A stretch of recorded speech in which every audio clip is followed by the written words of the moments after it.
दोस्तों, जय हिंद, जय भारत, वंदे मातरम। ब्रह्ममणि त्रिपाठी का नमस्कार स्वीकार कीजिए। मैंने अभी पिछला एपिसोड जो छठवां बनाया था कि मंडल मिश्र की पत्नी को उन्होंने पूरा जवाब दिया जो काम शास्त्र क्या है और कैसे है। आज हम शंकराचार्य के बारे में एक ऐसी चीज पढ़ेंगे जो आदमी को विश्वास नहीं होगा। शंकराचार्य जी शुद्ध ब्राह्मण थे, दक्षिण भारत के थे। आज भी दक्षिण भारत के ब्राह्मण जो है प्याज लहसुन नहीं खाते हैं।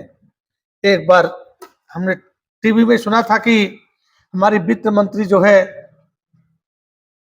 जब प्याज और लहसुन का रेट बहुत ज्यादा बढ़ गया था तो बोलती हम नहीं जानते हैं, हमारे घर में कोई लहसुन प्याज नहीं खाता है। तो दक्षिण भारत में नहीं खाते, उत्तर भारत में तो खाते हैं, लेकिन दक्षिण भारत में बहुत ही सात्विक होते हैं। अभी आपने हमारे जो 5-6 वीडियो देखे हैं एपिसोड कि एक गरीब ब्राह्मणी के घर में आदिगुरु शंकराचार्य ने अपने मंत्रों की शक्ति से महालक्ष्मी को प्रसन्न किया और महालक्ष्मी से कहा कि इनके घर में सोने के आंवले की वर्षा करा दीजिए। उस ब्राह्मणी के घर में मंत्रों के तब से वर्षा हो गया। उनकी माँ को पानी लेने के लिए 5-6 किलोमीटर पूर्णा नदी जाना पड़ता था। उन्होंने माँ के लिए नदी की धारा ही मोड़ दी और उनके गांव के बगल से ही बहने लगी। एक बार शंकराचार्य जी जा रहे थे तो ताड़ी पीने वाले उनका हंसी मजाक किए, ये लोग क्या करेंगे, तो उन्होंने पूरा ताड़ी का पात्र ही पी लिया। और आगे जाकर के जब उनको शिष्यों को डाउट हुआ कि गुरुजी तो नशेड़ी हो गए हैं, तो एक लोहार के घर पिघले हुए लोहे का जो घड़ा था उसको लेकर पूरा पिघला हुआ लोहे को ही पी गए। ये उनका एक चमत्कार। फिर उसके बाद ये मंडल मिश्र के घर जाते हैं। अब मंडल मिश्र से शास्त्रार्थ करते हैं। बहुत अच्छा शास्त्रार्थ होता है। पिंड वाली जो बात बताया था कि पिंड से ही आए हैं और पिंड में ही समा जाते हैं। तो आज हम फिर पर काया प्रवेश कैसा किया उन्होंने कि मरे हुए राजा अमरुक के शरीर में जाकर के काम कला सब सीखते हैं और फिर आकर के मंडल मिश्र की पत्नी उभया भारती को सारी बात बताते हैं। हम मंडल मिश्र के शिष्य हो जाते हैं, उनकी पत्नी भी शिष्य हो जाती है। गृहस्थ आश्रम छोड़ करके संन्यास आश्रम धारण कर लेते हैं। और इसी में जब एक एपिसोड भी है कि शंकराचार्य जी ने काशी में जो शमशान घाट है उस शमशान घाट पर रहने वाले एक डोम को अपना गुरु क्यों बनाया। आज का हमारा टॉपिक है शमशान घाट के डोम को आज गुरु शंकराचार्य इतने विद्वान थे पर उन्होंने उस डोम को अपना गुरु क्यों बनाया। इसी पर दोस्तों आज हम चर्चा करेंगे। आप लोग को देखिए, समय नहीं मिलता है, थोड़ा देखिए, उसके बाद थोड़ा देखिए, ये आपका ज्ञान वर्धन है। मैं भी कहीं दिव्य दृष्टि से नहीं लाया हूँ, पढ़ पढ़ करके ही जो है वो सीखा हूँ और आप लोग को बता रहा हूँ। अपने सनातन धर्म की जो शक्ति है वो विश्व में कहीं नहीं है। हमारे ऋषि मुनियों ने चंद्रमा सूरज नवग्रह को अपने दिव्य दृष्टि से देख लिया और कोई टेलीस्कोप की जरूरत नहीं पड़ी थी। तो चलिए शुरू करते हैं। एक बार शंकराचार्य जी अपने शिष्यों के साथ गंगा स्नान के लिए जा रहे थे, गली से निकल रहे थे। इतने में ही शमशान घाट का जो डोम था, जो इंचार्ज था, वह भी आ रहा था। मदिरा पिए हुए, नशे में धुत, काला कपड़ा पहने हुए, रुद्राक्ष की माला, कंठी, वे सब पहने हुए। आप देखिएगा इस वीडियो में। तो इसके जैसे ही शिष्यों के पास आया और शंकराचार्य जी थे तो शिष्य बोलते हैं दूर हटो, दूर हटो, दूर हटो। वो हटता नहीं है, वहीं खड़ा हो जाता है। उसके बाद कहता है डोम आदिगुरु शंकराचार्य से, क्यों रे स्वामी, ये तुम्हारे शिष्य कह रहे हैं दूर हटो, दूर हटो, दूर हटो। ये जो डंडी लिए हुए हैं, जो उसमें हमेशा एक पताका लगी रहती है, कहते हैं इस दंड को दुनिया प्रणाम करती है। क्यों? गलत कहा मैंने? होगा स्वामी। शिव शिव शिव। तो जो दूर हटने की एक बात हो रही और है, बेकार तो प्रश्न। किसको दूर हटने के तपस्या लिए? तब करते तक समय इसी शंकराचार्य तरह जी नाक के सामने पकड़ते जब वो हैं। आता है शराब की तो बदबू से भी इसी तरह दारू नाक पिया रहता पकड़ते है, हैं। दारू की बदबू शंकराचार्य जी के नाक पर आती है, शंकराचार्य जी नाक ऐसे बंद कर लेते हैं बदबू की वजह से। तो डोम कहता है बहुत अच्छा बहुत अच्छा, जब लोग योग करते हैं, पूजा पाठ करते हैं, तब भी जो है नाक बंद करते हैं और बदबू से भी नाक बंद करते हैं। तो जब दोनों क्रियाओं में नाक बंद होती है तो इसमें अंतर क्या है? और किसको कह रहे हो दूर हटो दूर हटो? ये जो हाड़ मांस का शरीर है बदबूदार, जो एक दिन जल जाएगा, नाश हो जाएगा, उसको कह रहे हो, या इस हाड़ मांस के शरीर में जो आत्मा है उसको कह रहे हो? शंकराचार्य जी कह रहे हो तुम हटो हटो हटो हटो, हम ब्राह्मणों के बीच में तुम कहां से आ गए?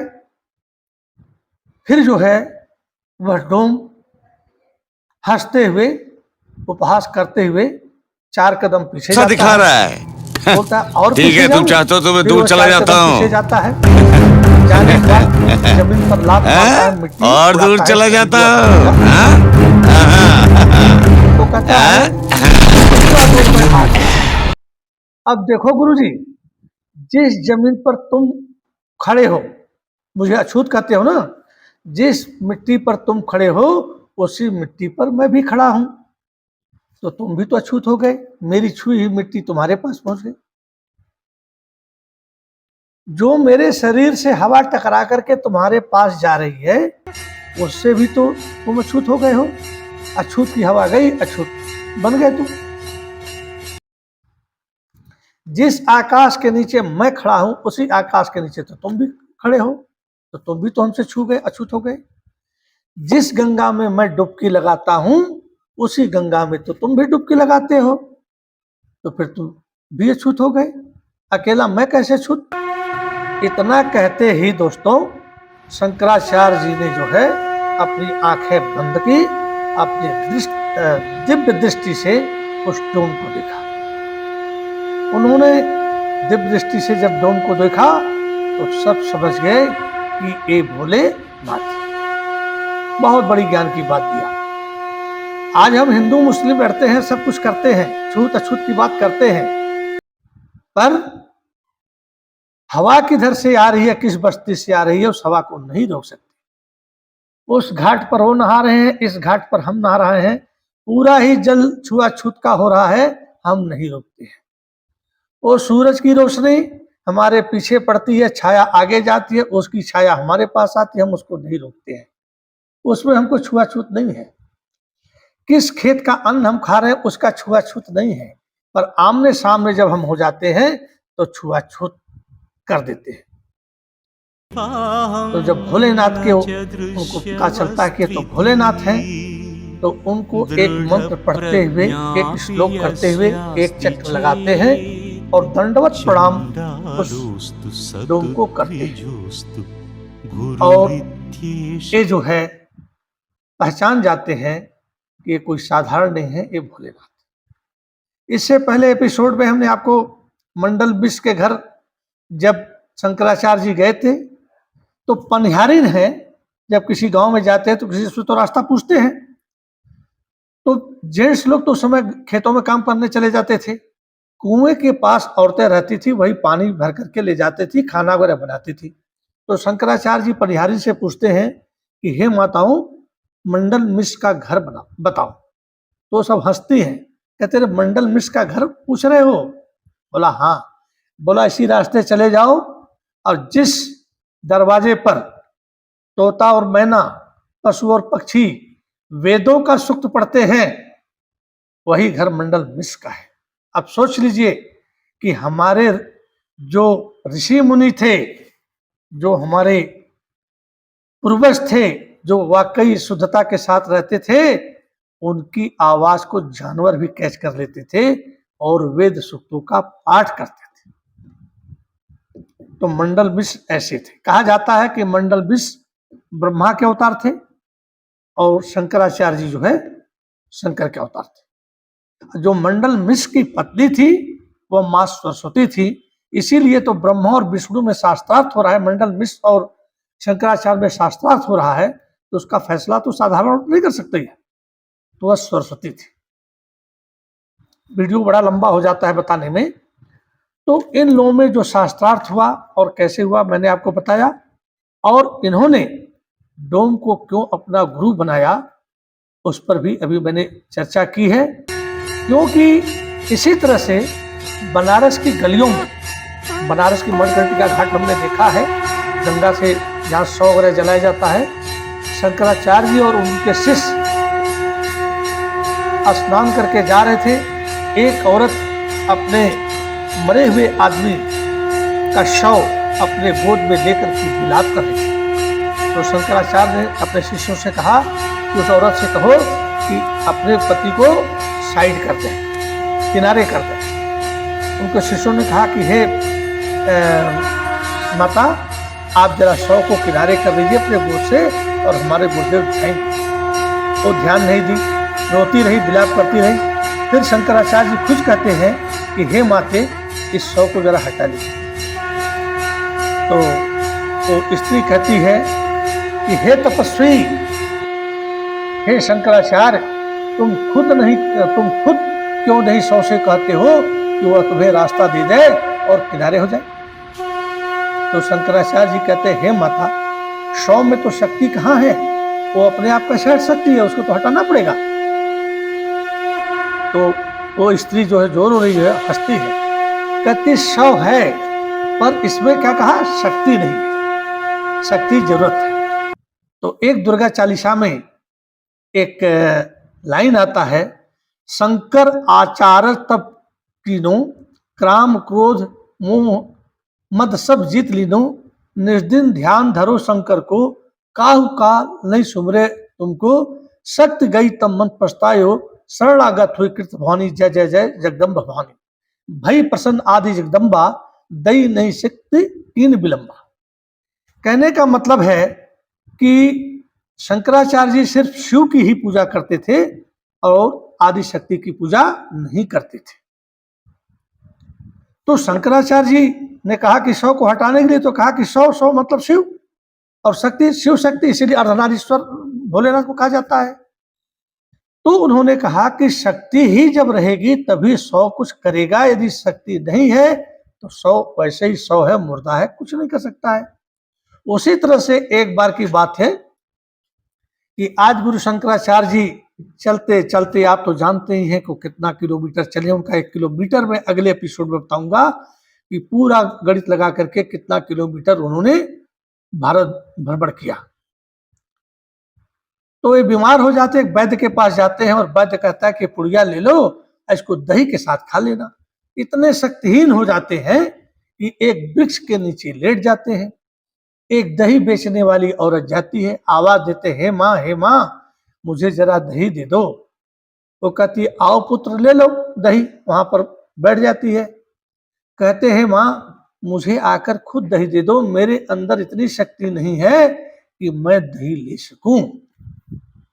तब कहती है क्यों,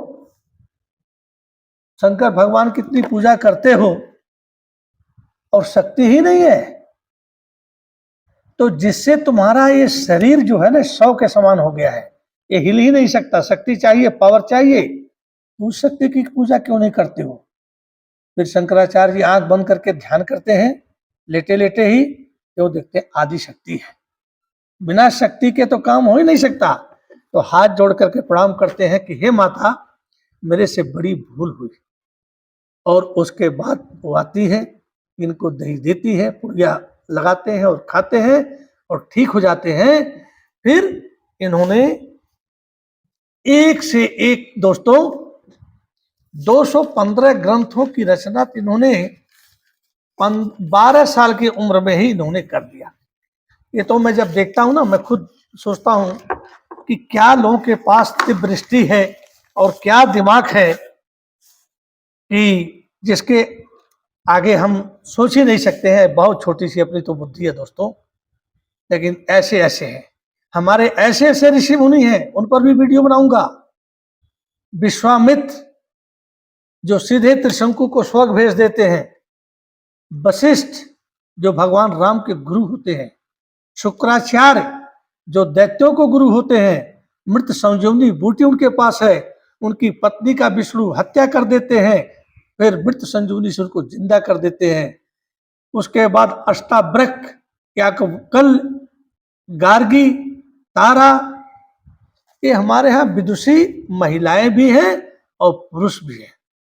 परशुराम, द्रोणाचार्य, भीष्म पितामह वर्तमान भूत भविष्य सब जानते थे। आज कोई ऐसा साइंस का इंस्ट्रूमेंट नहीं बना है या कोई डॉक्टर ऐसा नहीं बना है जो ये कह दे कि आप इतने ही दिन तक जिएंगे। लेकिन हमारी जो ज्योतिष गणना है और सही में आपका जन्म तिथि घंटों और सेकंडों के साथ मिला दिया जाए तो हमारी ज्योतिष गणना के अनुसार आपका पूरा भाग्य बता दिया जाएगा। तो यहीं पर इस बात को खत्म करता हूँ। आदि गुरु शंकराचार्य ने एक शमशान घाट के डोम को अपना गुरु बनाया, क्योंकि डोम ने अंतिम में कहा कि तेरा शिव जो है शिव लोक का मालिक है और मैं जो हूं इस शमशान घाट का मालिक हूं। चाहे कोई कितना भी बड़ा हो जाए, कहता है हे गुरु पंडित, कोई कितना भी बड़ा हो जाए, कितना भी धनी हो जाए, लेकिन एक दिन इस अछूत मेरे पास ही आना पड़ता है शमशान घाट में, क्योंकि सबकी मंजिल मेरा ही घर है, मेरा ही दरबार है, मेरा ही जगत है। तो वाकई में दोस्तों, क्या छूत क्या अछूत, कर्म ही छूत अछूत होते हैं। इसी के साथ मैं अपना वीडियो खत्म करता हूं। आनंद लीजिए, भविष्य में लोगों को सुनाइएगा और दिल करे तो अपने दोस्तों को शेयर करके, और जो नए देख रहे हैं उनको लाइक, सब्सक्राइब और शेयर जरूर कीजिएगा। काफी इसको पढ़ना पड़ता है तब जाकर ये वीडियो बनता है, बिना नकल किए। इसलिए जय हिंद, जय भारत, वंदे मातरम। आप सबको मेरा कोट कोट नमन, क्योंकि आप लोग हमारे दोस्त हैं। इसी के साथ जय हिंद, जय भारत, वंदे मातरम की जय हो, क्योंकि ये भारत जब तक हमारा है तब तक ये वीडियो बन रहा है। जिस दिन भारत हमारा नहीं होगा, अन्य लोग वीडियो बनाने लगेंगे। जय